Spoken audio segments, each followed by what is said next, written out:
Good evening, everyone. Welcome to this week's episode of the Necromaniacs Horror Podcast. Welcome to Necro Thursday. How's it going, Jeff?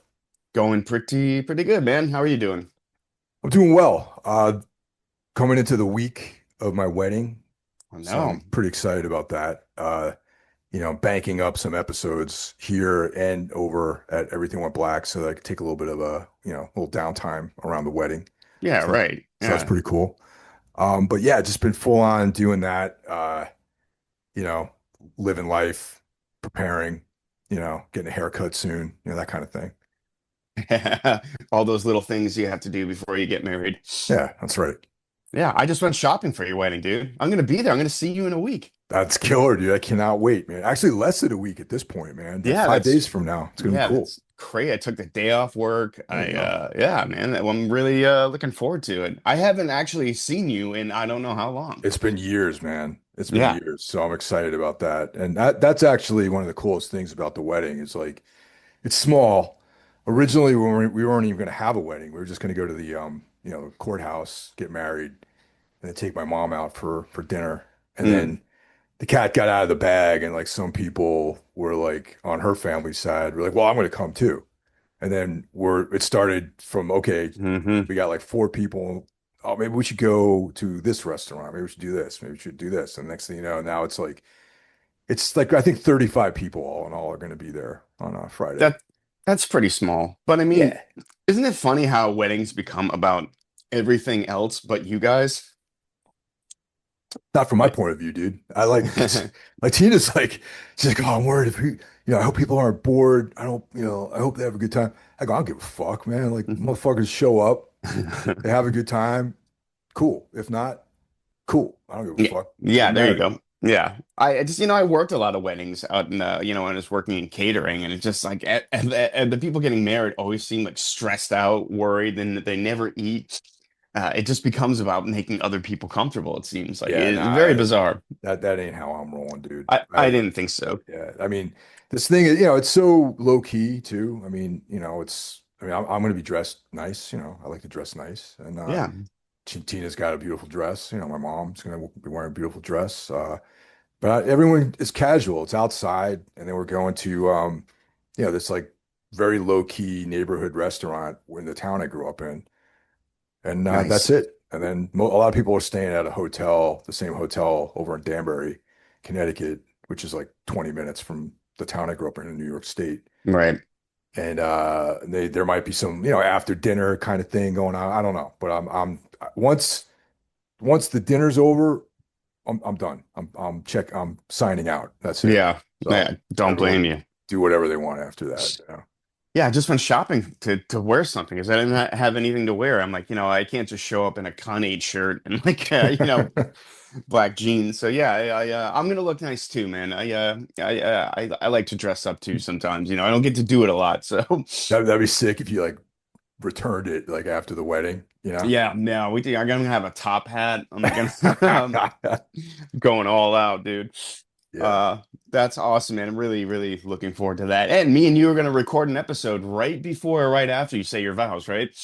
There's gonna be a live podcast at the actual wedding. That's right. Yeah. Amazing. So yeah, make sure you call in for that. Yeah, man.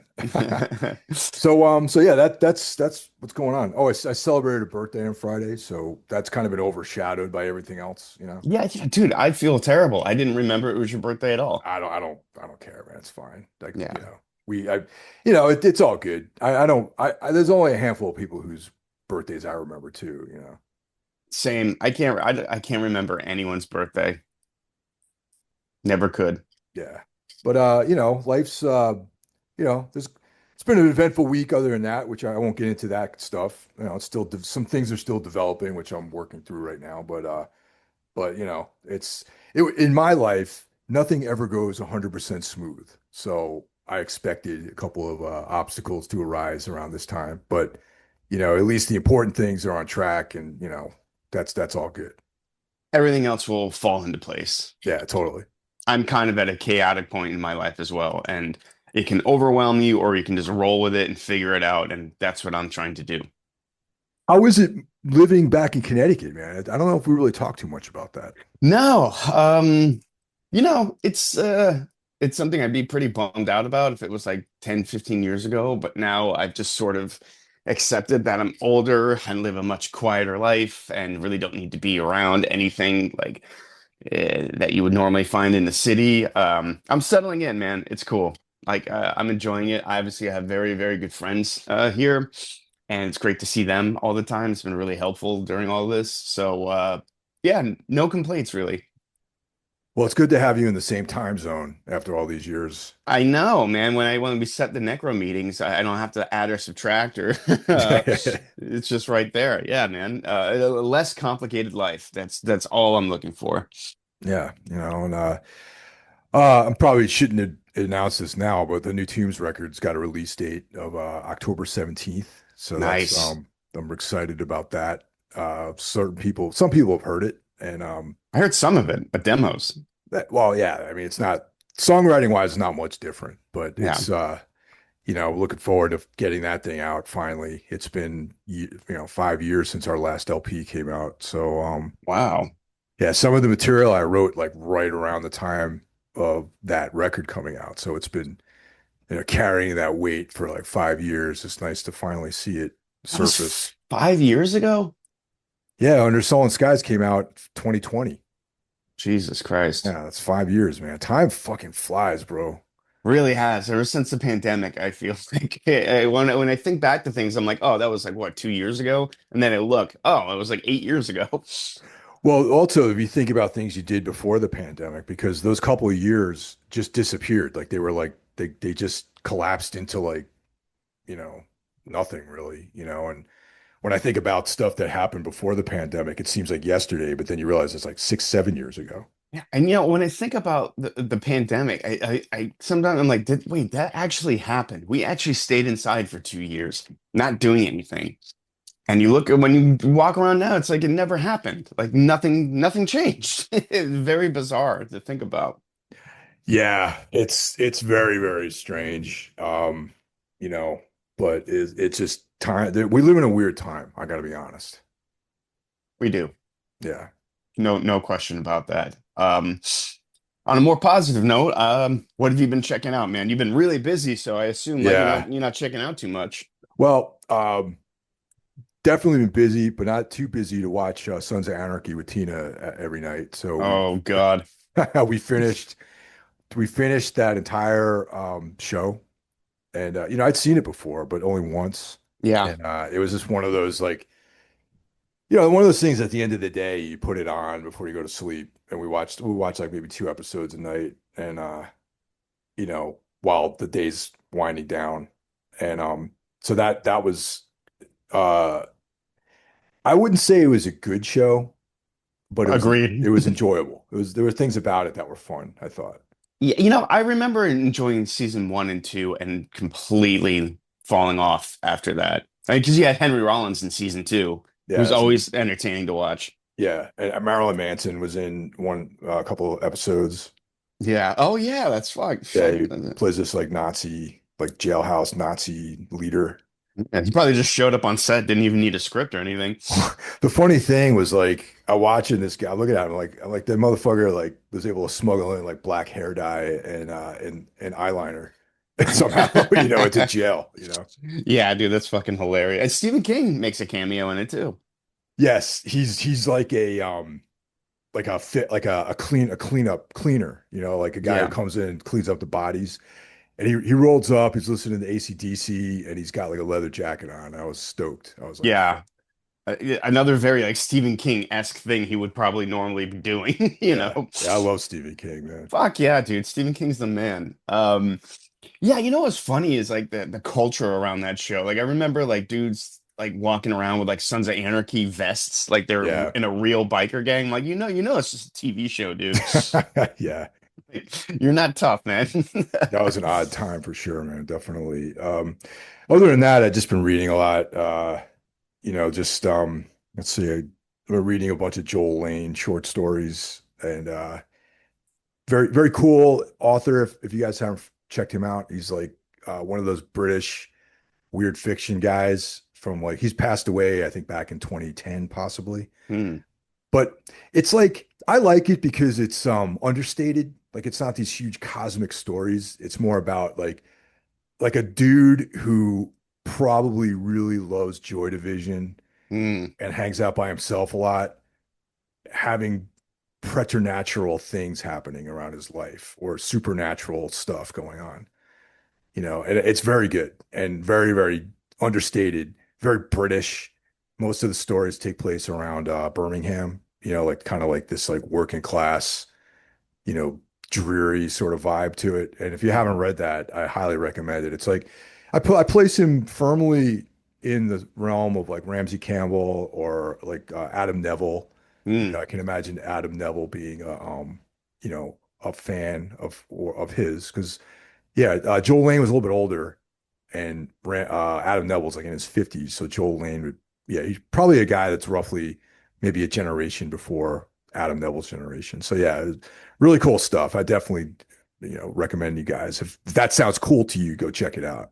Yeah. You mentioned Ramsey Campbell, man. I was just thinking back to 2002 when the movie we're about to cover it came out. That's when I discovered Ramsey Campbell and just falling madly in love with his work. Yeah, actually, Rennie's the one who turned me on to Joel Lane, and kind of like a cool little thing happened recently. I had there was a podcast called Better Than Books Are Better Than Food. And yeah, I had Clifford Sargent, the host on Everything Went Black a while back, and we talked about books and everything. And I recommended Joel Lane to him, and he covered the book. He covered All the Witnesses Are Gone. It's a novella, and on his channel, and he gave me a nice little shout out. That was really cool. Oh, that's awesome, man. Yeah, It's funny you brought up reading. I recently had my eyes checked, and I have reading glasses now.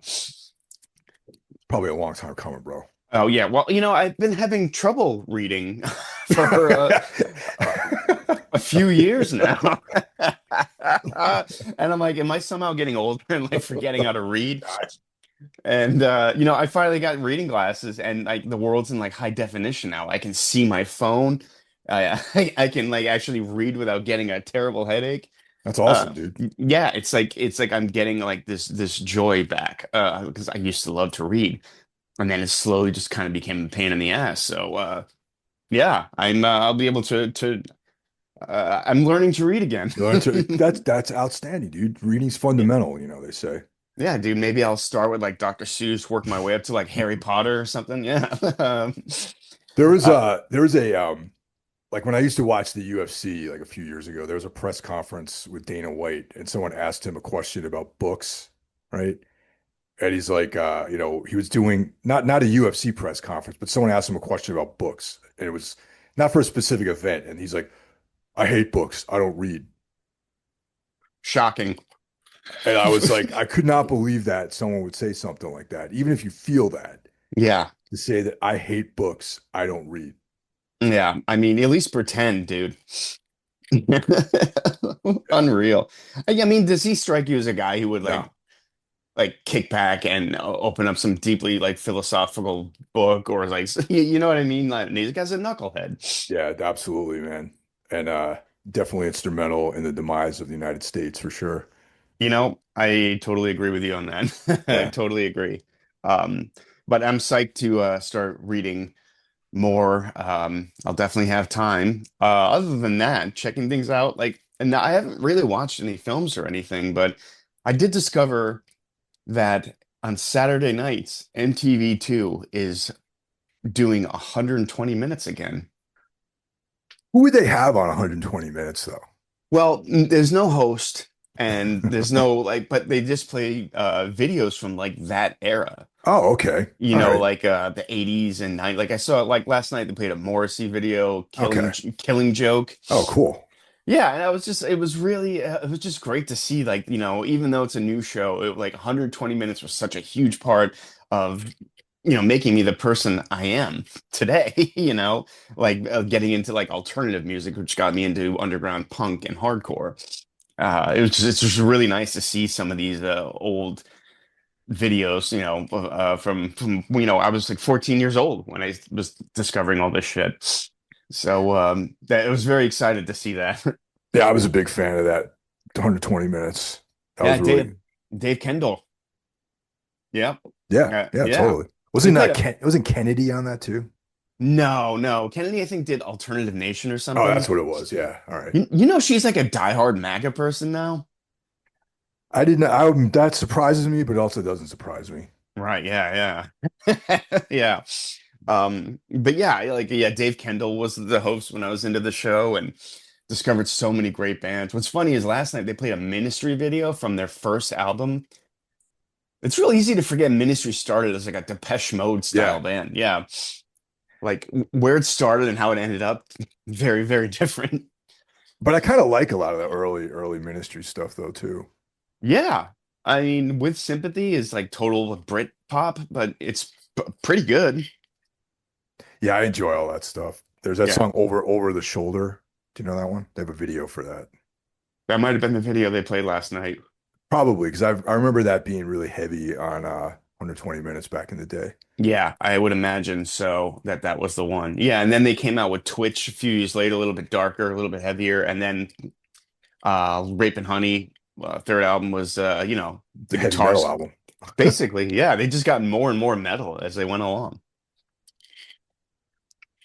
Other than that, uh that's about it, man. I have not been checking out too much stuff, just trying to get my fucking life together. Sounds like a plan, dude. That's Yeah, the name of the game. we'll see how that goes. You're probably going to talk to me in a week, and I'm going to be strung out or something. I don't know. You're gonna show up like late on Friday, like fucking hungover or something like Not that. with like a fucking like plastic bottle of vodka in my hand that costs like 350. Well, that's actually a big thing that's coming up. I don't really talk about this too much, but June 11th, 3 years without any alcohol. Congratulations, man. That's awesome. Thank you. Yeah, I don't, it's not like a big thing. Being a sober guy is not like a huge part of my life. It's just something that sort of happened that needed to happen. And I was like, let's just stop the drinking and see how I feel. And here it is 3 years later. And can't say I feel a ton better, but it's definitely less. My life is just a little less chaotic and stressful without it. And highly recommend if anyone's really like thinking like maybe I should stop. If you're even having that thought, it's probably a clue that maybe you should. Physically, you feel much better though, right? Oh, physically, yeah, I like lost 40 pounds like almost instantly, Wow. like it's just dramatic weight loss in the beginning and then kind of like fairly easy to maintain. Just alcohol is just poison, man. It's just terrible for you. Yeah, I don't drink a whole lot, but when I do notice, like even say on my birthday, I had a couple glasses of wine. Yeah. The next morning, I was like I wasn't drunk by any means. Like was completely fine at the end of the night. But like when I woke up, I felt a little slow, man. I hate that. Yeah, it's a really bad feeling. And I used to think I never got hangovers, but then I realized, oh, I'm always hungover. Like, and I'm just used to it. You think this is how you were supposed to feel. Before we get rolling too far, let's give a shout out to everyone. Yes. So, as you guys know, we're part of the gang known as the Horsemen of the Podcasting Apocalypse. Kicking everything off every other Monday, we've got Brandon Legion's Horror Wolf 666. Brandon and I started a sort of mini series called The Black Lodge, where we're talking about Twin Peaks. We're going through each episode and Oh, just kind of, wow. yeah, it's been a lot of fun, man. So far, we're two episodes in, and it's great. I really, really enjoy. I was looking for an excuse to go back and rewatch the entire show, so this is it. Gonna be some rough episodes when you hit season two. Yeah, but it's worth it though. You know what I mean? Because I really liked season three, man. I thought season three was really cool. I like season three a lot too. Yeah. And kind of sets that up. And also we're talking about, the secret history of Twin Peaks, that the book, Mm. which is like, it kind of takes place between season two and three. So both of us have like, checked out the audiobook of that actually. And we're going to be discussing some of the material in there as it pertains to the show. I can't wait to listen to that. Oh, who's releasing it? You or him? Both. It's on, Oh, okay. we switch every month. Excellent. I'm really Yeah. looking forward to that. Yeah. Tuesday, of course, is Into the Necrosphere, brought to you by Jackie Smith. It's the finest extreme music podcast in the land. And I mean that of like seriously, like I don't really listen to I don't listen to any music podcasts. I listen to Jackie's and the Heavy Hole, which is like occasionally I listen to that one when episodes come out. And so that keeps my interest every week. And great episodes. I also listen to Iblis Manifestations too, which is actually Wednesday's show. So, but that also he covers a lot of, Cheyenne covers a lot of other stuff besides his music too, which is interesting to me. So that's Wednesday. We got two for Wednesday with Iblis Manifestation and Everything Went Black. We have another two for on Thursday. In addition to being Necro Thursday, it's two for Thursday with the Necromaniacs Horror Podcast and day one of Soul Knocks, brought to you by Carl Hikera. Friday, we have Spitball Media, which is a pop culture podcast, and they cover a wide gamut of stuff, including movies, comics, pro wrestling, that sort of thing. Saturday's a day off, but don't worry because Sunday, the Sinister Minister, Carl Hikara, returns on the day of our Lord with Soul Knocks Day 2. And Carl and I are also doing a collaboration called Darkness Weaves, where we're covering the work of Carl Edward Wagner, a pretty much underrated, obscure, weird fiction, sword and sorcery, dark fantasy horror writer. And so tune into those episodes if you want to listen to us talk about books and, evil and magic and stuff like that. Yeah. Excellent, man. Yeah. And that's it, man. That's a full week of content for you. We also have a call-in line known as the Necrophone. So if you want to leave us a message or get in touch with us somehow, you can call us at 908-913-0782. And we've got one caller this week. Hey guys, Dave Berardi calling back, Razor Eater Metal, out here in now hot Canada. Didn't think we were going to see summer for a long time, but it's finally here and it's come with a vengeance. Hadn't called in a long time. Wanted to check in, say hey, you guys are doing great work as per always. Wanted to shout out my brother Mike Hill on his big day coming up. Wanted to wish you all the best, man. Hope you and Tina have a great day and the start of an excellent marriage. And one of the main reasons I called in is I just had a rewatch last night of Audition by Takashi Miike. And I hadn't watched it in a really long time. And I was still just as spellbound and jaw on the floor, just like the first time when I saw it. I'm curious on what your guys' thoughts are on that movie. I can't remember if you've covered it in the past or not. If you have, forgive my shitty memory. It's been crazy the last few weeks. But wish you guys all the best. Keep doing the great work, and we'll talk soon. Bye-bye. Great hearing from you, Dave.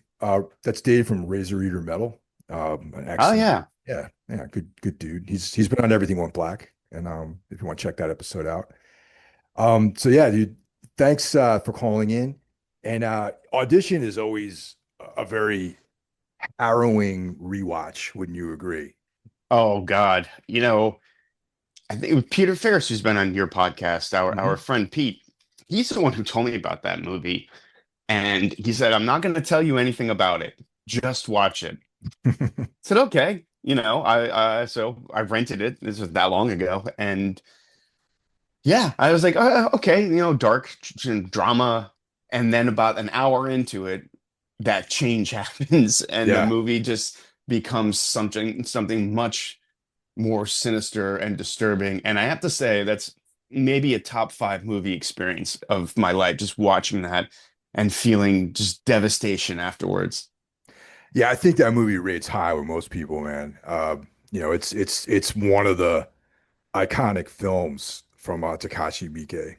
Yeah, I mean, the guy's made like 200 films, and that's not even an exaggeration. He's made an obscene amount of films, but that one is the one that people always go back to. Yeah, no, I agree. So yeah, good looks on that one, Dave. It's Yeah, for sure. excellent choice. So yeah, so that brings us to this week's feature film, which is 28 Days Later. And I guess what we're trying to do here is do a run up to the new Danny Boyle, Alex Garland entry into this franchise. So we'll be hitting 28 weeks later next. Yeah, kind of sort of a surprise 28 years later. maybe I haven't been paying attention, but it's been such a long gap between the second movie and this, and it completely sort of like coming out years after the whole zombie boom, where Walking Dead was on TV for God, how many years? 10 years. Ton of zombie movies. While 28, the 28 Days Later franchise sort of laid dormant, ignoring all this, coming back years after the fact. Which is interesting, because that the first film I would say helped inspire the new zombie craze. Wouldn't you agree? Absolutely, I would. And it's almost 28 years later. Speaking about time flying, this was released in November 2002. Yeah. So it's almost in real time. We have 28 years later. Yeah, pretty much. Yeah, it's crazy, and it was cool to rewatch and remember the impact this film had. Yeah. So this was directed by Danny Boyle, who we know from Train Spotting and Sunshine, as well as other things. Actually, Cillian Murphy was in Sunshine too, right? Yeah, Sunshine is kind of slept on. I love that movie. Yeah, it's a good one. Yeah, Of course, the pair of Danny Boyle and Alex Garland is coming back for this new entry, and yeah. Garland we know from a ton of great films, Ex Machina, Men, Civil War, and most recently Warfare, which I still have to watch. No misses with that guy yet as a director. He's Yeah, great. yeah, he's some that is what's actually piquing my interest about this new 28 years later is that Garland is writing it. Same with me. Danny Boyle is not like a name that I would say, oh, he's directing it. It's going to be great. He's very when he's on, and when he's off, he's very off. Yeah. So the UK release of this was November 1st, 2002, and in the United States it was June 27th, 2003. And I saw this in the theater. Did you see this in the theater? I did. It was actually the last film I saw in the theater before I left Boston Oh, nice. for LA. And then it was the first DVD I bought in LA when I moved there. This sketchy store was like selling it like a month before its street date. And Oh, nice. yeah, I picked it up, and it was the first film we all watched in our apartment together, because the other guys hadn't seen it yet. So little bit of history with me in that movie. I once bought a DVD on the street when I live in Boston of Face Off. Oh, like those. Oh, dude, I remember you telling me about that. It was like the guy actually he went into the movie theater with like a video camera and videotaped it in the movie Yeah. theater. So the perspective is off. So the faces are all like because of the angle, like the bottom half of the screen is like a little bit out of proportion with the top, Yeah. and you can hear people talking. Mm. Like I I when remember. he pulls out his there's like that slow motion scene where he reveals those like two pistols and everyone's Mhm. like, yeah, that's right. I very distinctly remember you telling me about this fucking all those years ago. Yeah, yeah. So It's of course great. I watched that like two or three times and the DVD stopped playing. So Yeah, well, yeah, exactly. You get what you pay for. serves me right. Yeah. Um, so this movie's 113 minutes, which for the time frame that it came out in is kind of long, actually. Yeah. Now it's nothing. Now it's like, everything's like 120 minutes, long. So Yeah. yeah. Great cast in this one. Mm. We've got Cillian Murphy as Jim, and this is kind of the movie that put him on the map, I feel like, in the United States. Oh, totally, 100%. This is the first time I remember seeing him in anything. Yeah, and he uncannily resembles a guy you played in a band with, actually. Oh, yeah. Okay. Yeah. That was something we picked up on right away when we first saw the movie. Yeah. Amazing. Naomi Harris as Selena, who just coincidentally happens to be a chemist as well as like a badass, which, Yeah. comes to play later towards the end of the film. Yeah, they really snuck that in there. I didn't Yeah. realize that till this viewing. Yep. Brendan Gleeson as Frank, Megan Burns as Hannah, Christopher Eccleston as Major Henry West, who is sort of the maybe discount understudy for Rafe Fiennes. Yes. You know what I mean? Like you Yeah, couldn't get yeah. Rafe Fiennes, so they called this guy. Yeah, but when I said I did remember him, he was in Shallow Grave, Danny Boyle's debut film. Yeah. I mean, I don't, I'm not trying to disparage him at all. He was great Yeah. in Oh, it. yeah, yeah. He's fantastic. But like, I remember watching this for the first time. I was like, that Ray Fiennes? And then I Mm. realized it wasn't him. Coincidentally, Ray Fiennes is in 28 years later. There you go. See? Yeah, full circle. And then like a bunch of British dudes playing squatties and like just kind of like reprehensible people in this movie. Yeah, because it's not a zombie movie without evil humans. Yeah. Oh, there was one other good guy, Noah Huntley as Mark, who was for a brief period of the movie, it was Selena's partner, another survivor. Yes, yes, I have Mark written down as well. Someone I forgot was in the movie. It's been a long time since I've seen this. Like this movie hasn't been available anywhere. I thought I had this on Blu-ray Hmm. or at least on DVD, but I went through my collection and apparently I do not have this, so I had to actually rent this one. Oh, so it's available to rent now. Yeah, it was on Apple and Okay, Prime, which is smart. You know, they got the new one coming out. You'd want to hype it up a little bit, I guess, right? sure. And as I said, this is the first film I bought when moved to Los Angeles in 2003. I actually still have my copy of it, and I was really taken back by how bad the DVD looked. Oh, you mean like the film, the quality of the picture, you mean? Yeah, it was Yeah. pretty bad. Yeah. But I mean, this is one of the early movies to be shot digitally, I believe. This was, filmed in 2001, came out in Mhm. 2002. So I don't think the digital way of shooting film had really sort of it's not what it is today. No, definitely not. I mean, it kind of adds to the character of the film a little bit, especially in the beginning, because the beginning kind of like opens up with a bunch of like news footage of like, Yeah. you know, conflict and like, civil unrest and things like that. Yeah, I totally agree. Like this was before everything was shot digitally, and this is sort of it's post Blair Witch Project, but it was before the big found footage boom. And I think the quality of film sort of adds to the realistic feel to it. I think people weren't quite used to it, so it felt like you were watching this on like a handheld camcorder you can get at like Best Buy or something. Yeah, I think that really kind of added to like the feel of the film. definitely. Oh, and the other thing I wanted to mention is the really cool score for this film. Mm. Yes, I looked into that a lot. Yeah, because apparently originally what they wanted to do was have Black Heart Godspeed You Black Emperor score the film. That was like the Yeah. plan. Initially, that was the plan. Yes, and he did license one of their songs for the iconic London scene where he's wandering around London. That is actually Godspeed You Black Emperor. Yeah, I wasn't sure about that. Yes, That's okay. Yeah, because which yeah, is I need quite a feat that he got them since they turned down everyone in Hollywood. They did not want to be involved in the film industry, and Danny Boyle somehow convinced them to, give them some music for this. there's also some Brian Eno tracks in here too, Hmm. and but most the lion's share of the scoring was done by John Murphy. Who did a very, very good Godspeed sort of imitation. Yeah, yeah. I'm surprised I don't own the score, to be honest. Yeah, you know what? Yeah, I don't either. Yeah, but I might have to change that actually. Yeah, I'm gonna look into it after this.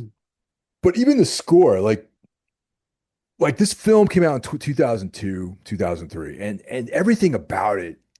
I'm not saying the film was dated at all, but it harkens back to that time. Like the music, Jim's look, Yeah, yeah, everything about it has that like turn of the century like vibe to it, which I thought's really cool. totally. And you kind of like knock it for some zombie cliches, but this is one of the films that sort of set the tone for what a zombie film was going to be after this. Because I mean, it starts with Jim waking up in a hospital and wandering around a completely desolate London, but which kind of like the Walking Dead opens the same way. It directly borrowed that from this film. Yeah, that's a real obvious thing too. I mean, I'm assuming most of you guys have seen the TV show. Now, the comic book, this is the thing, has the same beginning, right? The first issue of Walking Dead came out in 2003. Hmm. So who knows, man? Like when, who knows if what if which kind of came first? You know what I mean? Like that sort of waking up and dealing, with the world gone to hell. Well, I would since I said that this was probably filmed in 2001, I think this came first. Yeah, but I mean, it came out the same year that The Walking Dead issue #1 came out, Yeah, right? yeah. I wouldn't be surprised if he dropped this film as a direct influence on what he would do. Yeah, no, it's just interesting to talk about it. You know what I mean? Yeah, for sure. I mean, Yeah, and obviously to point out like the fast zombie did not exist before this. that's right, that's right, and that was used again in the remake of Dawn of the Dead, And yeah, and World War Z World War Z. and yeah, the fast zombie became a thing. And at the time it was really terrifying to think of a zombie like because that was the one thing people said about zombies. They just shamble around. You can walk right past them. And you take that out of it and they become a lot scarier. Yeah, this movie actually did scare me when I watched it, when I saw this in Totally. the theater, for sure. It made me uneasy, definitely. Yeah, and like the intro really set the tone for the film. Well, the first thing I noticed on the rewatch was it's awfully easy to walk into a to I a know, right? experimental research site. Yeah, but you need to start the film some way. Okay, they get in. And I remember seeing the doctor. Now I knew the doctor from a British show called I'm Alan Partridge, a comedy. So it was just kind of a trip to see this dude I know of as a comedic actor on the big screen in a horror film. And this really kind of exists to explain all of this, well, what has happened. I guess that you need to show how this virus was created. I was thinking, was it completely necessary to even have that? That the intro part where they're inside the facility, you mean? Yeah, Yeah, absolutely. Because it's like they had, the whole origin of this thing is a rage virus, which they were doing experiments on primates, on chimpanzees, right?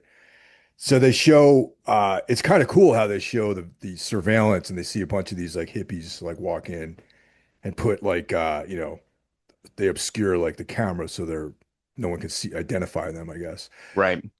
So this disease was self-contained, right?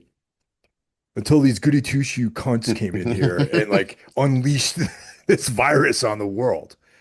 So yeah, that's kind of like a big part of the film, if you ask me. I think it's very necessary. Right. Well, I know I was trying to think of watching the film without seeing that and not totally knowing what is happening because the film does have that kind of vibe, like where she's like, "Oh, well, like this is taking over the whole world." That's like hearsay, but we find out later that's not true. Well, Uh, I think it plays hand in hand. That's a good point. But this is all on in the UK. This is not like at this stage of the game.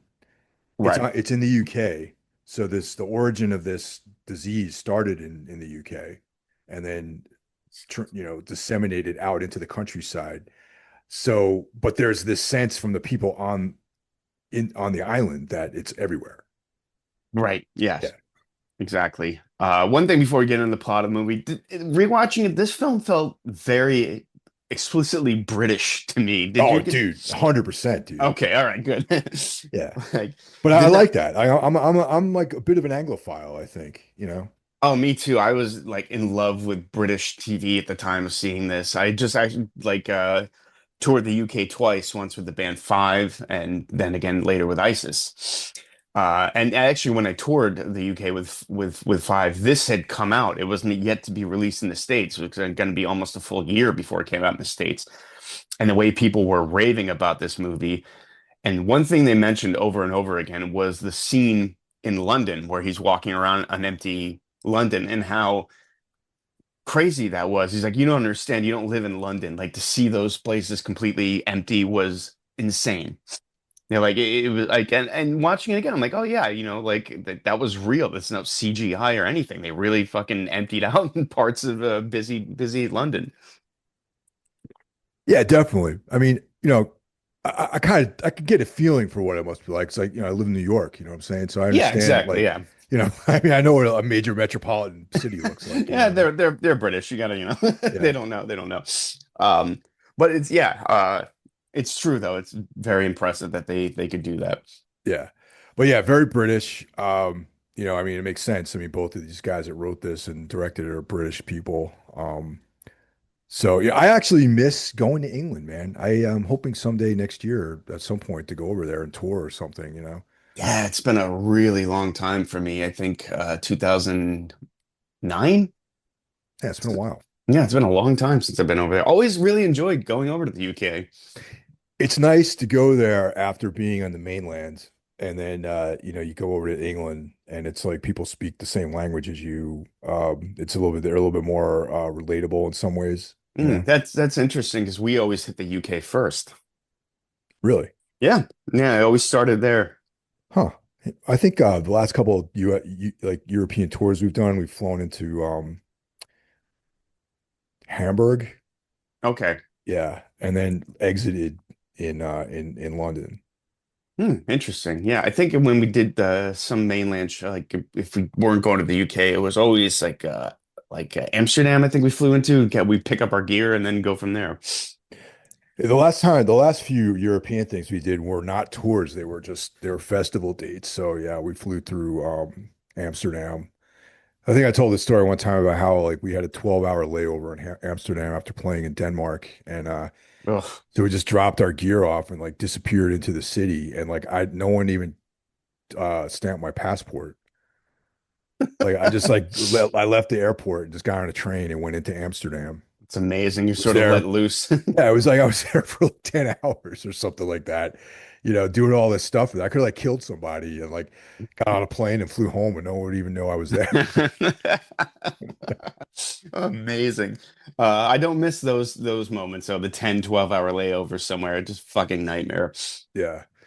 But yeah, back to the story here. Yeah, yeah, yeah, yeah, yeah. So so yeah, these the virus gets out of this test facility, this research facility, and then we cut to a desolate London. Yeah. Well, first to Jim naked in a hospital. Yeah, I was wondering about why he was naked actually. Me too. Like, Is that what they like? Was he getting molested or something like that, or like why was he naked? yeah, well, I guess he was a bike courier. I think he explained he got hit by a car, it hit his head. Maybe he had to cut his clothes off to like check for injuries or something. I don't know. But Well, no, to cut no his one. clothes off to like check a head injury. Good point. Maybe Killian Murphy was like I wanted to see naked. Who knows? But it works. He's a lot more vulnerable that way. So he wakes up after being in a coma, and slowly he starts seeing this abandoned hospital. Very Yeah. very creepy. His door was locked, and there was the keys were placed underneath the door. So whatever chaos broke out, he was like spared. He was protected inside this locked room. Yes, and someone didn't think to get him a robe, but they thought to lock him in and give him the keys. So, they were thinking about him. Yeah. And so he exits his room. He gets some like, scrubs or whatever to put on, and he starts like just exploring and trying to take in what actually happened. And the part that always gets me is when you wake up, I get, it's total dehydration. Hmm. So he like pounds like this warm soda, and that always made me gag thinking about that. Like thinking back, that was one of the scenes I always remember from the film too. He chugs a Pepsi, and they make it very clear that it's a Pepsi. Yeah. A little bit of product placement in this film, but yeah, it's an independent film. You get funding where you can, so I'm sure Pepsi threw him a couple bucks Yeah. to do some product placement. But But that's that, not that's not a thirst quencher though, you know what I mean? yeah, but I've been that thirsty before, where you just grab whatever's the closest and you just down it. I could relate to Jim in that moment. Yeah. Yeah, but it's a desperate time, you know what I mean? Yeah, I mean, Jesus, Pepsi, Yeah. ugh, come on. Are you Coke or Pepsi guy? Coke for sure. Yeah, me too. I Mm. haven't had a Coca-Cola in years, but I prefer that over Pepsi. Pepsi's for people who like Stuck Mojo and 247 Spies, like that real shitty 24/7 spies. Oh my God. that's a Pepsi drinker right there. Damn. So let us know, guys. Are you guys like Coke or Pepsi? Yeah. Let us know if you like Coke or Pepsi and what your favorite band is. Yeah. If it's Pepsi, I automatically know you're a Limp Bizkit fan. So he's surveying the apocalyptic landscape of London, and it's very, very engaging. It's like Yeah. Yeah. there's headlines, graffiti, uh, Pete, there's just like desolation, and it's just after being in a coma, it must be completely like a mind fuck to see something like that. Yeah, absolutely. And then this is a scene where you have Godspeed blaring on the Yeah, soundtrack, slowly building up. And I like that this film tells you what's happened with no dialogue. yeah, very, very, very good use of storytelling without any dialogue. You kind of grow into the film through this scene. Yeah, and you have some graffiti that says the end is extremely fucking nigh. And I thought, like, wow, that's a lot. That's a long graffiti passage to write Well, when things are. British people, you know what I mean? Yeah, exactly. Yeah. Yeah, And it's written in a church, yeah, which is interesting because Jim, he's wandering around confused, and I would imagine you see a church and like maybe, hey, maybe they have some answers in a church. Maybe there's someone I can talk to. Like I get why he would go into a church and not like say, I don't know, a Virgin Records or something. right. So Jim is like, saying hello and trying to get, reach out, and then this is where things go wrong for him. You know what I mean? He starts to understand the world that he lives in. There's no more. So Yeah. there's no more. Yeah. So he says hello, and like these, I'm going to call them zombies for lack of infected, turn around and they're all twitchy and just creepy. And he's like not really fully comprehending what's wrong with people, you know. Right. And That scene was really scary to me in the church. it was terrifying to me because, let's back in when this movie came out, coming out of the 90s, all right, I knew Night of the Living Dead, all of Romero, the Italian zombie films. And then suddenly we have 28 Days Later, and there's these different types of quote unquote zombies, and they're fast and they have a little bit of intelligence to them.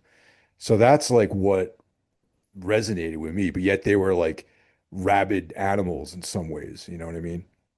Right. And Jim seeing them like he's up on top on like a balcony and these people are waking up underneath him and he's not sure what's going on. And then he's confronted with the priest and he knows something's off, but it's the first person he's seen since he's been up. Yeah. So he doesn't know what to do.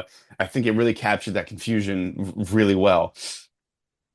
And the red eyes and Yeah. just really, really good. Makeup was great in this. Not, probably not too expensive.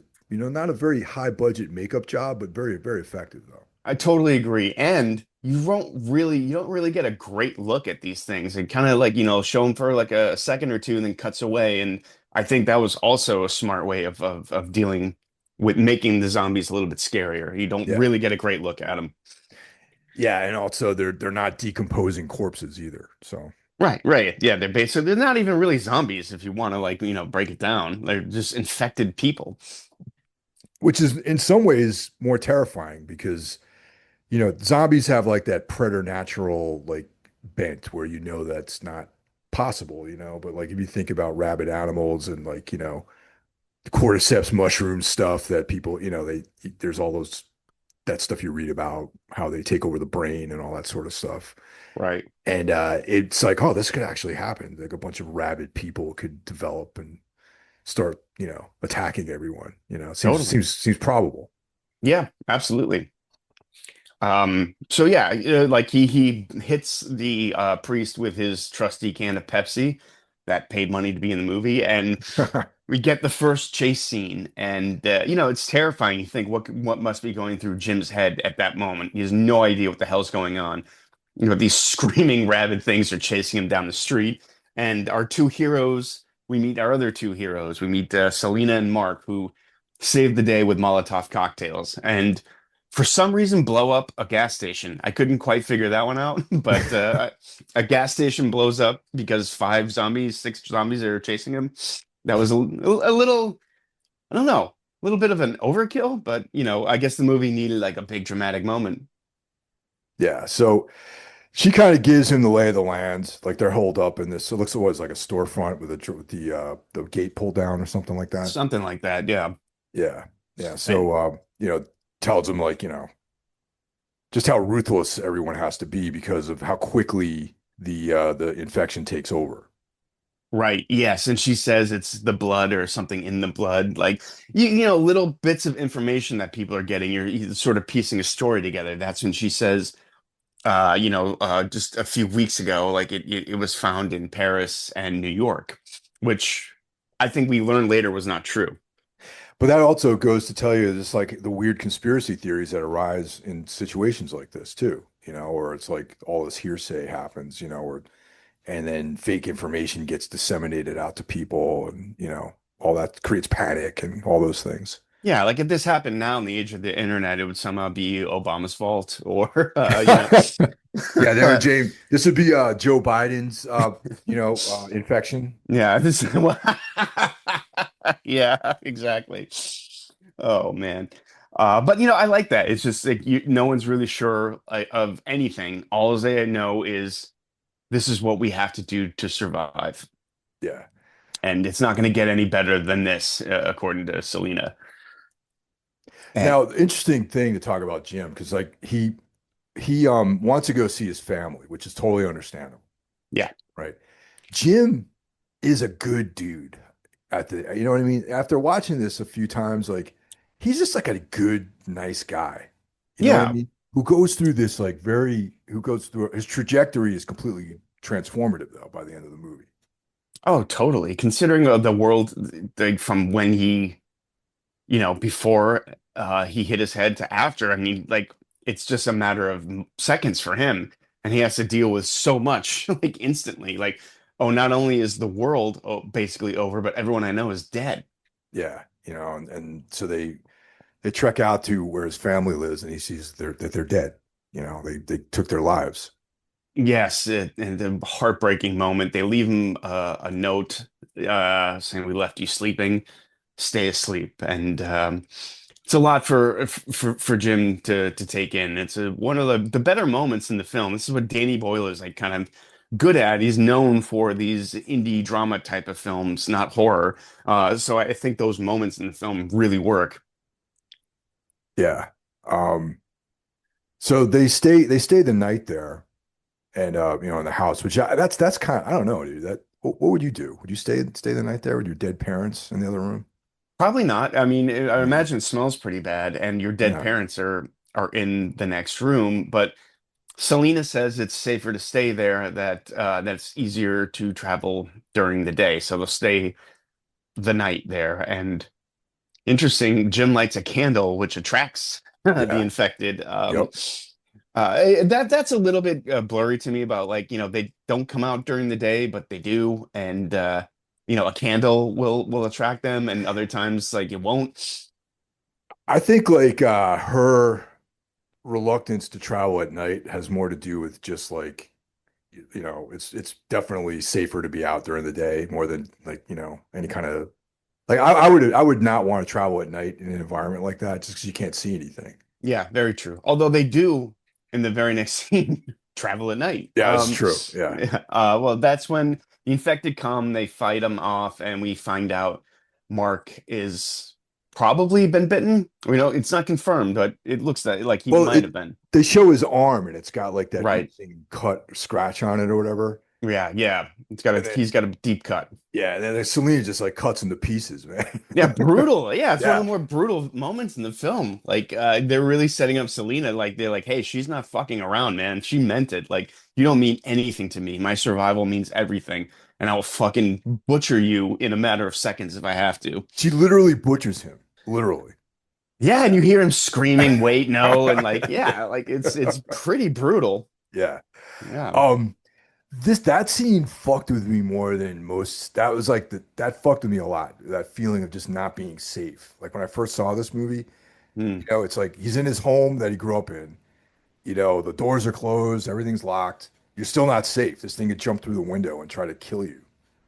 Right. Yeah. Exactly. Or your friend might think you're infected and she'll cut your fucking head off. Like, You're just not safe. And then but then we get like a sort of a beacon of hope when they see the neon lights or whatever those were, Christmas The lights. Christmas lights, like way up on like a high floor, like a high rise building.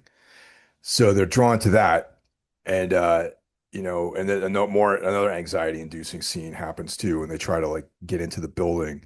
Oh my God, man. The first time I saw this when Jim is like pleading, like, don't leave me, please wait, slow down. Like it was so relatable. You would think like, you're exhausted, you've been climbing up the stairs, and now these things are coming for you, and your savior, Selena, is just bolting away. To give two shits about you at all, man. She does Yeah, not care about you. She just cares about it's her own survival. yeah, it's a terrifying scene, and I gotta point out this movie is incredibly well paced. Yeah, Like they know the exact moment to like throw another zombie attack at you. Like right when you think the film is slowing down, boom, it picks right back up again. that's right. And the other thing too is like they kind of talk a little bit about like the you know, not having eaten or being properly hydrated too, and having to make a run for it like that too. And that's like Right. Exactly. even Yeah. more anxiety. You know what I mean? Yeah, because all they've had is sugar, and she offers him a Pepsi again. And yeah, she points out all you've had is sugar. You're probably crashing, and yeah, you gotta like it's a good moment to have because you gotta as an audience remember like, hey, these people had yeah, they must feel like absolute shit. Yeah, yeah. They're eating like Twix bars and Pepsi, Yeah, basically. which is kind of how most people eat here in the States. So people are like, what? No, I don't get it. I feel great. But it's a great, and I love that moment where we meet Frank and he's in riot gear. Yeah, yeah. It's like this big imposing dude in riot gear. Um, he kind of like comes to their rescue and lets him into his home with that he shares with Hannah, his daughter.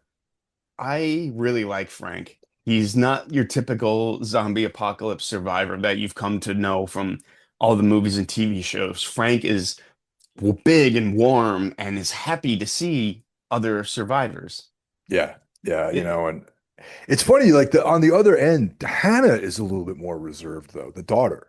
yeah, she's a little bit hardened and cold, Yeah, interestingly enough. Yeah, that's a good point. I didn't really quite think of that. yeah. Yeah, but Frank invites him in. He's happy to see him. This is where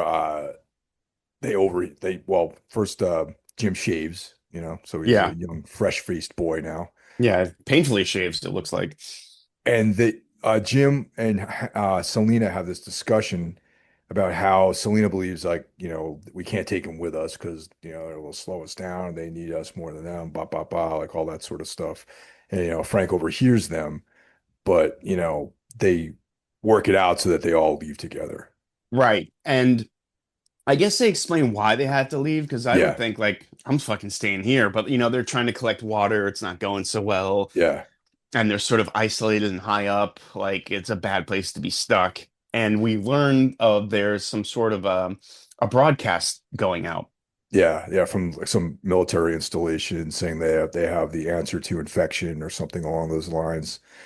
So, What would you think if that was you hearing that? Would I you be wouldn't trust skeptical? that, man. I'd be very Yeah. skeptical about it. Just, especially in light of the last several years here in the United States, like trusting any intel that, out like that would be suspicious to me, you know? Yeah, now I can't remember. I'd seen it like my rewatch was a few days ago at this point. Is there any pushback from Selena? Because I feel like that would be the character to be like, I don't know about this. Well, she's like reluctant to do anything. She Yeah. doesn't trust anyone. So sure, certainly she's dubious about this whole thing. Yeah, but ultimately, what else have you got? Like they sort of agreed to go and try to find this, and you get some really like nice character moments for this part of the film. You get this like they're driving in a taxi, they're sort of bullshitting, even like lightly joking. Frank's making some dad jokes. Yeah. They go shopping, which is very much a cliche in the zombie film, but it's great here. Um, they go in this for some reason this grocery store seems untouched, unlooted, under everything's nice and on the shelves still. It's a nice moment. I like that part of the movie a lot. What's the Tesco's? Is that the grocery store in England? Yeah, something like that. Yeah. Yeah, that's like one of the big chains, I guess, over there, right? Yeah, exactly. But it shows them oh, they're so excited to get this, but like it's still like a lot of sugar. There's fruit and candy Yeah. bars and shit, what and alcohol, of course. Um, Well, but whatever. a good protein source would probably, be hard to come by with no power for refrigeration or anything like that, Right, too. exactly. It makes a point to show the produce is rotting and everything like that, but they Yeah. still fill up their carts and it's a nice moment and it leads to another attack when they are going through the tunnel and Jim points out that it's a terrible idea, which I'm glad someone pointed that out. Yeah. Yeah, totally. Now that's this scene too is another one. It's like the incredibly anxiety inducing because they get a flat tire. All right. Yeah. And it's like, okay, cool. Flat, you should change, take you just not too long to change a flat tire. You know what I mean? Like pull out the jack, get it up, change the tire. There's a Hmm. certain amount of time it takes to do an activity like that. Yeah. But then try doing that when you know the zombies are coming, the infected are rushing towards you. Well, first the rats come, which are running away from the infected, right? Hmm. So there's Yeah. that harbinger of doom which is coming. And then you hear them and you only have like a certain amount of minutes before they're on top of you. Now, that sort of composure that it takes to do something very simple with all that pressure on top of you is like incredible, man. Like that Yeah. scene in and of itself was like, how would I handle this situation? You know what I mean? Like, 100%. would I be able to like change the tire and not think about these things ripping us to pieces?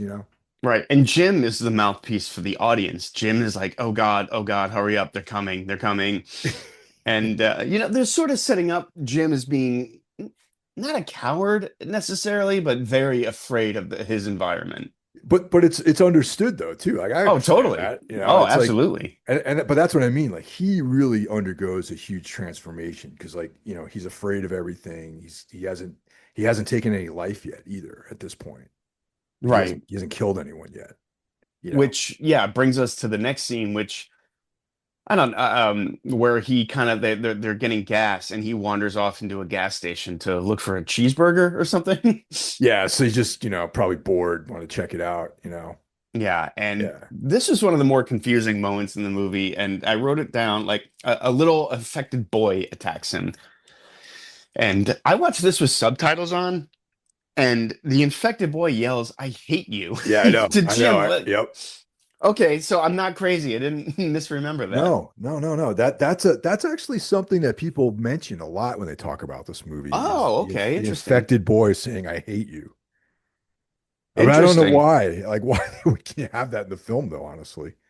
Yeah, it's very confusing but this is supposed to be a big transformative moment for Jim. He is now taken a life, which I guess will come into play a little bit later in the film. But I don't know if it made that connection right away. I don't think Jim really has shown struggling with what he's done. I think that he's affected by it because when he comes out of that structure, he's he has like this energy, like this sort of vibe about him where he's like nothing happened in there. Where he's like he wanted to kind of suppress his feelings about killing Right. that kid. Right. Okay. Yeah, yeah. No, yeah, you're right. Yeah. Um, and then we get another like moment where, nice father-daughter moment where they're all like they're popping pills and dad won't let his daughter take one. Yeah. I don't know if I'd want to be all Xanaxed out if No, no, no, no, no. that'd probably be No. the last thing I would want to do. I think the exhaustion you're feeling could probably very easily put me to sleep. Yeah. Especially sleeping out in the open like that. You I know what I mean? know, Like, yeah. I thought that was such a weird choice. Like they didn't seek shelter or anything. They're completely vulnerable out there. one person would obviously be on watch, you know what I mean? Hmm. But like I would want to be fucking inside something, man, not out in the field. Yeah, fuck that. We do get a nice moment where we see the horses running through the field, and almost a Terrence Malick-esque moment in the film where, this chaos is happening all around, but nature is indifferent. It doesn't like it's just going about its business. Yeah, yeah. I liked that a lot. What I thought was cool was the dream that Jim has that they left him behind.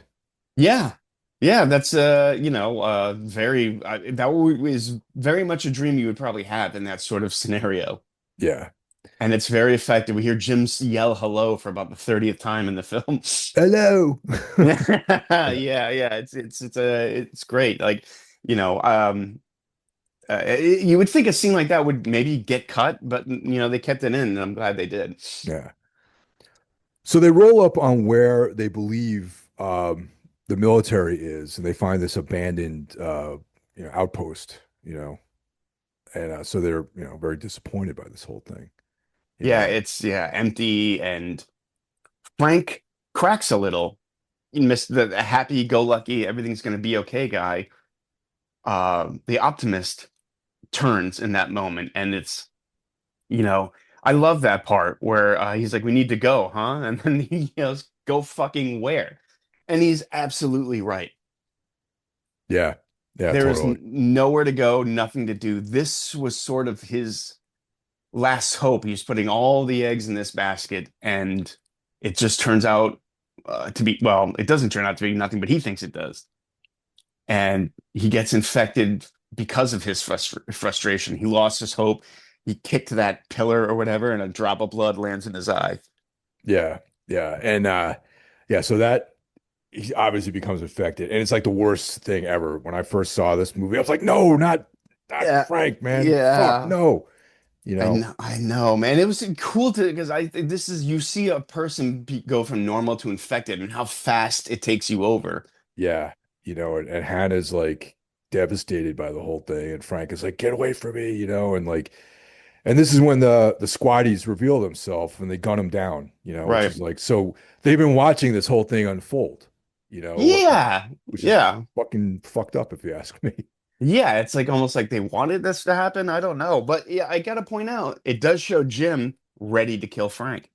Yeah, yeah, because at this point he stepped up, he's taken a life, like he understands what has to happen. He's watched Selena cut up Mark, he knows that their survival it hinges on this, and probably on some level too. Imagine this too. Imagine if like they don't, I mean, I don't know, maybe they'll do this in this next segment of the show or the narrative here is like how much of your consciousness is intact when you're infected by this thing, this Hmm. disease, you know what I mean? It's like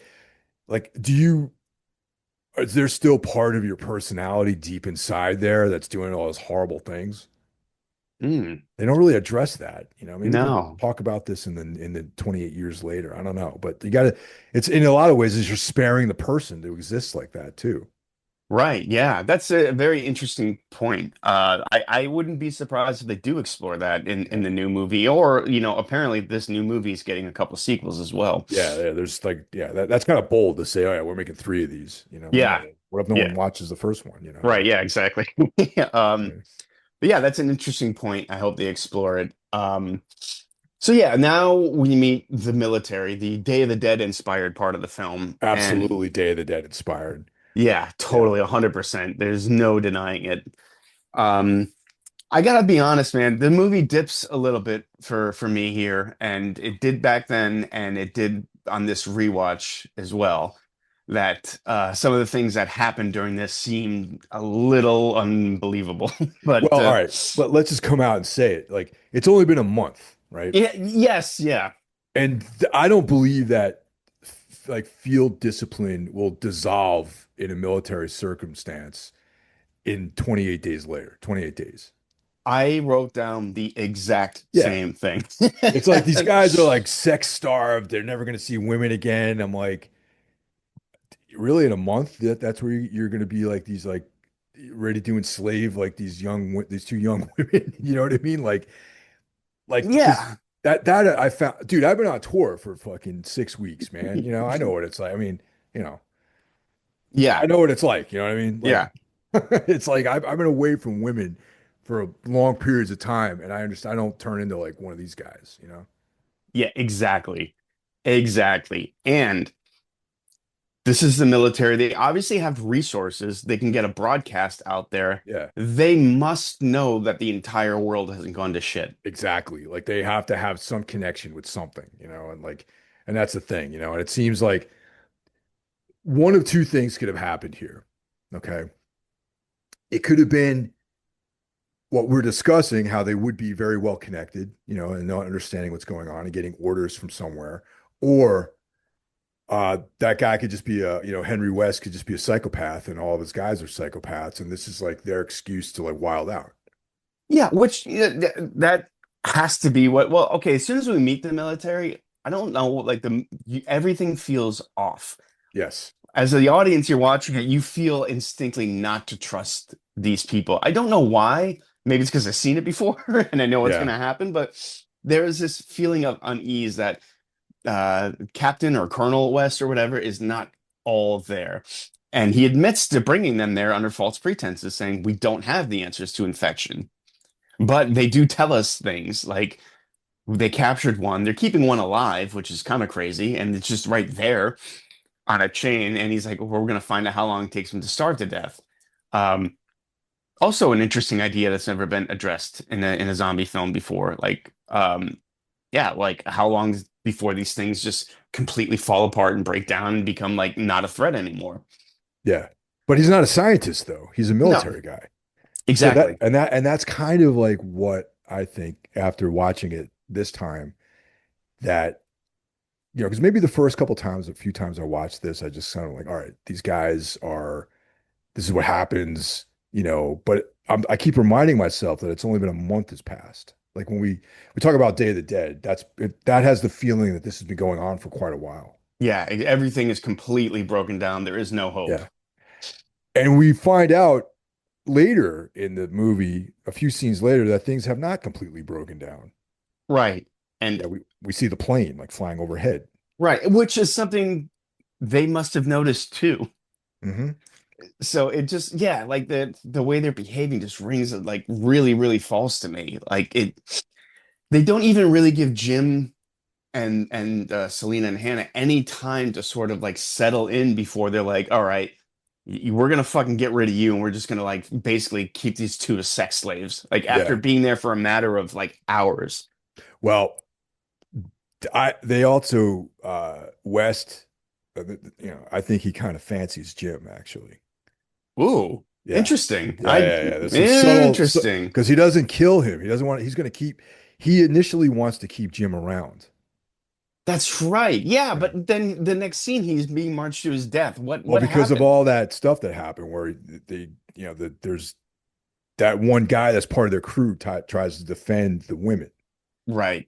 so they And see Jim as being problematic. So they go out to kill both of those dudes. right. Yeah. Yeah. Okay. Yeah, I thought that happened rather quickly where he's like, I want to give you like, the benefit of the doubt. And then the next scene, boom, like, Yeah.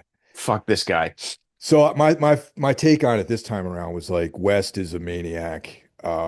Most of his guys are crazy. They probably killed a bunch of the dudes in his crew there too that weren't Yeah. on board. And there's that one guy who's reasonable who was like how the hell, why are we doing this? That's the guy that they end up killing. You know what I mean? Right. Yeah. And And that's also bolstered by the fact that he's like doing an experiment on that one guy that he captures. You know what I mean? I'm right. like, Yeah. based on what? Like, what data are you collecting from this guy? Like, what? You're not a scientist. You're Yeah. a soldier. Military. Yeah. That's a very good point. And Yeah. at this point, too, another thing that really stretched believability to me is Jim kind of turns into Rambo in the end of this movie. Well, that's what I was getting at is like the kind of trajectory of how he changes. Mm, Because he's like this nice guy. You know, a bit. Like a very solid, nice, compassionate person but how all these things kind of changed him, you know? Because I right. mean, Jim's a bike courier too, so he's fairly athletic, so he can, he's in pretty good Sure. shape, so I could see him doing some of these things. I would have liked one more scene of him like, after he kills the boy. Maybe he does kill Frank, and then the military pops out. Yeah, That would have like made this part a little bit more believable, I think. yeah, I agree with you on that. I think that would have been heavier too if he actually if they watched him kill Frank instead of shooting him. Exactly, and that would like, sort of like underline their sinister intent a little bit Exactly. better. Yeah, That was, yeah, one of the moments I thought could have that should have been done differently because at this point Jim, he's setting traps. He's yeah. running around shirtless. Yeah. uh, he's like, yeah, he's like, like, he hits a soldier and then puts him in a car to like stage as a decoy. Yeah, he's doing a lot of things that, like, okay, this is a little Yeah, much. that was a little too much. Yeah. Yeah, and then he frees all the infected, and you have to remember Selena and Hannah are in there too, Yeah. and they don't have guns. They aren't military trained, but he's like, okay, I'm gonna kill the military guys, but you got to think like, hey, my friends are probably gonna die in there too. Yeah, but he creates chaos, and I think Yeah, that his plan was to kind of get them and escape and all this sort of stuff. And one interesting thing is the one squatty guy that beats him up initially, he gets it in the end by Jim. yeah. Jim brutally kills him to the Yeah, point where Selena thinks Jim is infected. yeah, yeah, yeah. And then that's yeah, I thought that was pretty cool. That was Yeah. very satisfying. It was, yes, it was. And Colonel West has a very unceremonious end. And Jim is injured, but he lives. And it's interesting. Like I watched the DVD with the alternate ending. There is a version of this movie where Jim was not supposed to survive. Oh shit. See, now I have to get the Blu-ray now to see that. Yeah, and honestly, I think it was the right choice to let him live a little bit of like of a happy moment in this fairly dreary movie isn't necessarily a bad thing. Yeah. Well, I mean, you want Jim to live. You know what I mean? And it's like, Yeah, you want him, you want Selena, you want Hannah to make it out of this thing. right. Yeah, absolutely. And at this point, the movie sh switches to being this ending was shot on film, I read. Oh, okay. It does Which look different. Yeah, it does. It does feel a little bit brighter and everything. I think it was a really wise decision to completely change the tone of the film at this point. And yeah, they're just sort of surviving in this farmhouse. They dead or the infected don't seem like much of a threat. They're making a sign for the people in the planes to see, and the film ends on a bright note. Our survivors are going to be rescued, and everything is going to be okay. Yeah. So that's yeah, it ends well for everyone. Yeah. Yeah. Now, um, well, before we talk about this the other things I want to discuss, what would you give this as a score? 4.5. Yeah, I hit the same actually with this one. Yeah. It's One of my almost a 5, but not yeah, quite. one of my favorite movies actually. I love this movie. Yeah, me too. Always go back to watching this one. So this is the thing, okay?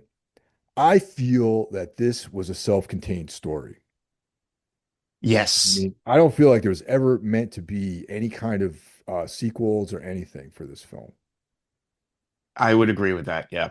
Yeah, because it's clear that it's more of a study in some ways about just like misinformation, you know what I mean? And like this like idea that the whole world is infected by this thing, where in reality it's only just England, Right.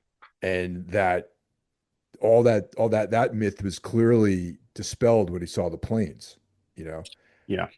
Like the first thing he sees is like when he's marched out to get murdered, he sees a plane. It seems like the contrail of a plane. Yeah. And then obviously at the end, there's that scout plane whose attention they get, and we see that there's a greater world out there. Yes. So it's interesting that I have only seen 28 Weeks Later once in the theater. I saw it in theater as well. Yeah, and I'm not I rewatching that film is going to be like watching it brand new again because I don't even really remember the plot of that film. I've seen it again on home video, and I remember having some problems with it. Um, I'm curious what a rewatch is going to look like. Yeah, so this is good. It's like we'll hit that one next, leading up to the release of the new one, Yeah. and that's why it's very interesting to me how this is all going to play out. Yeah. Well, this was a big hit. And of course, with if something makes money, they're going to want to make more. So I guess a sequel was inevitable, and Danny Boyle did not come back as director. I guess he served as an executive producer, which I don't know, that can be a very, very meaningless title Yeah. in Hollywood. So I don't think Alex Garland came back either. And from what I remember, it's not nearly as solid of a film as the first one. It definitely wasn't. And I just, like I said, I only watched it one time in the movie theater, and so now I'm gonna be rewatching it, and I think it's on Hulu actually. Okay, yeah, I'm really looking forward to rewatching and talking about that one because it's been quite a few years since I've seen it, and I'm sure we'll have some thoughts for sure. Yeah, because I wonder like, why couldn't it just end it? You know what I mean? Like that, it's clear to me that the ending of this film is the end. You know what I mean? Yeah, yeah, Because yeah, yeah. they even show the infected like starving to death. Like there's Right, scenes of them like, all decrepit and laying down and malnourished and that sort of thing. right, yeah. Yeah, I remember there's a big explanation for how this all comes back, and it's all very convoluted and ridiculous, if I remember correctly. Yeah. Uh, so yeah, we'll see, man. And I'm very excited for this new one. Danny Boyle and Alex Garland coming back. 28 years is a long time to set it after the original. I'm really curious of what because I don't really know much about the plot or anything. And No. I don't really love watching trailers because they spoil too much. I Yeah. did see a trailer for this and it did not give really anything away. So I'm very, very curious to see where they go. And like you said, Alex Garland's involvement to me is bigger than Danny Boyle's. Yeah. Yeah. He's a great writer. And I like, all of his work has been great. I really enjoy Alex Garland's work. And Me too. so the imagery looks cool, but like I have no idea what this is about, and I've intentionally been avoiding reading about it.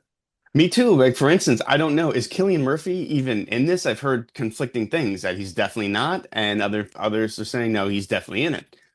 So who knows? There's an image of him as one of the infected. Well, I think that yeah, I did hear about that. That is a rumor. That's not actually him. Yeah, good. All right. Yeah, 'Cause okay. that would bum me out because it seems silly to me. Yeah, yeah, totally. Like he would, yeah, he'd be long dead 28 years later if he was infected. Yeah. So, but who knows when he got infected? I don't know. Yeah. Really, we'll see, man. Very, very, very curious. I'm definitely gonna go to the theater to see it. Yeah, this is definitely going to be something. This is a date night for sure. Absolutely. I saw the other two in the theater and, gotta complete the trilogy there. Yeah. Well, All there you go, right. guys. That's you're back in the swing, which is good, Jeff. Yeah. Yeah. It feels good to have some sense of normalcy again. Hell yeah, dude. And Hell yeah. I'll be seeing you in a few days. So looking Yeah, forward. man. Looking forward to it, dude. It's gonna be great. Hell yeah. And thanks for listening, everyone. Take care.